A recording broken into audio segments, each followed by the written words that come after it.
Gujarat crime બ્રાન્ચે નકલી નોટોના રેકેટનો પર્દાફાશ કર્યો છે. અમદાવાદ અને સુરતમાં હાથ ધરવામાં આવેલા સંયુક્ત ઓપરેશનમાં કુલ ₹2.90 કરોડની બનાવટી ચલણી નોટો ઝડપી પાડવામાં આવી છે.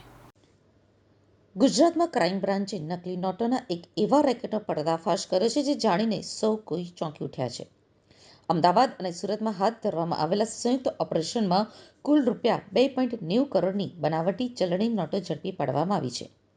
આ કેસમાં સૌથી મોટો ખુલાસો એ થયો છે કે આરોપીઓ ભારત સરકાર અને આયુષ મંત્રાલયના નામનો દુરુપયોગ કરીને આ કાળા કારોબારને અંજામ આપતા હતા.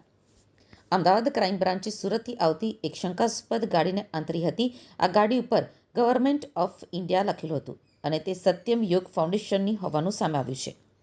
ગાડીમાં તપાસ કરતા તેમાંથી ₹2.10 કરોડની નકલી નોટો મળી આવી હતી.